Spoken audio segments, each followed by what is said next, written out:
عشان اراضي الناس اللي ما بتحبش تاكل السمك مقفول، سواء كان بقى القاروص او البوري او الدنيسه او اي سمك. النهارده انا فتحت بطن القاروص وطلعت بقى الخياشيم والسمين اللي جواه، ولو في بطروخ انا هعمله طاجن. ولكن النهارده هنعمل تتبيله حلوه قوي بالبابريكا والثوم المفروم مع الفلفل الاخضر، وبنضيف الملح مع الكمون والشطه والكزبره وشويه ليمون وزيت زيتون. تبقى التتبيله حلوه والحكايه حلوه. ونبدا يلا مع بعض كده بذكر الله وصلاه للحبيب النبي صلى الله عليه وسلم. هنحط بقى التتبيله الاول كده بالمعلقه داخل بطن السمكيه بالطريقه ديت كده. طبعا القاروص حاجه جميله جدا وسمكه نظيفه، واحنا بنفتحها كده من البطن يا جماعه ونطلع السمين حاجه عظمه، وتلاقي فيها البطروخ في الشتاء. لا يا جماعه، سمكه القاروص لها معانا حكايات وروايات ان شاء الله في الايام القادمه هنعمل لها فيديوهات كتيره قوي. اقرب فيديو ليها ان شاء الله في الايام القادمه هنعملها مقليه جزل بتتبيله وطريقه هتعجبكم باذن الله. بعد ما حطينا التتبيله كده في بطن السمكتين بالشكل الجميل الراقي ده كده، هنجيب بقى شويه خلطه. رقم 1 الكرفس، فلفل احمر واصفر، بصل، جزر، عايزين نضيف طماطم معايا مثلا الكزبره اهيت، بحط كام عود كده.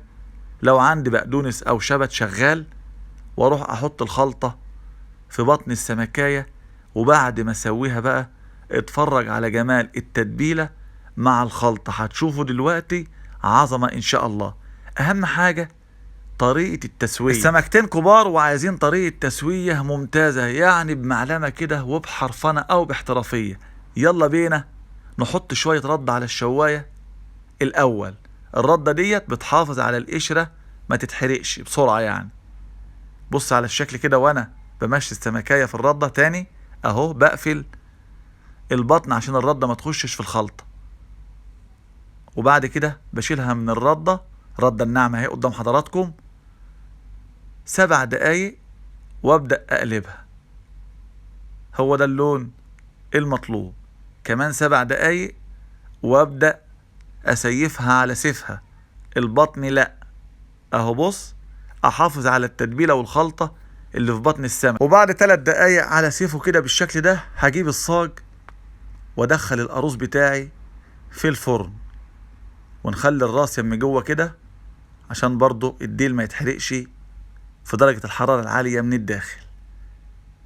بعد السمك بتاعنا ما يستوي هنديله شوية سقية. في ناس تقولك البوري والدنيس والقاروص بديله ملح وشطة وليمون وكفاية قوي، هقوله كده يبقى عظمة. ولكن في ناس بتحب السقية فيها توم، فيها خل، ليمون زيادة، فلفل ألوان، الملح برضو والشطة والكمون. طيب انا هنا دخلته الفرن شوية ليه؟ عشان ينشف معايا، ما يطلعش طري، اهو يطلع شادد كده او ناشف حبتين. رشة ملح بكمون بشوية شطة على السرفيز، ونفس الرشة برضو على السمك بعد ما طلعه، واعصر ليمونة او 2 على كل سمكة. ويلا بينا بقى نتفرج كده على التقشير وعلى الخلطة والتتبيلة من الداخل عاملة ازاي. اهم حاجة بقى لو عجبنا الفيديو نقدر الجهد الجميل ده كده بلايك حلو، ونشارك الفيديو ده للغير، ونقول رأينا في التعليقات. وتعالوا بقى مع بعض. الله الله على الجمال. شايفين لون الخلطة والتتبيلة عامل ايه؟ الطعم ما اقولكمش عليه. طبعا انا افضل ان السمين كان يفضل موجود، او البطروخ كان هيفرق كتير قوي في طعم وشكل السمكات. ولكن انا مهمتي يا جماعه ان ارضي كل الاذواق، والناس اللي موجوده معانا على الصفحه وعلى القناه حبايبنا، ولازم نرضيكم جميعا. بص على الجمال، قرب، شايف؟ الله الله على الجمال والسحر والطعم اللي ملوش مثيل يا شيف رضا. في جديد ان شاء الله، انتظروني.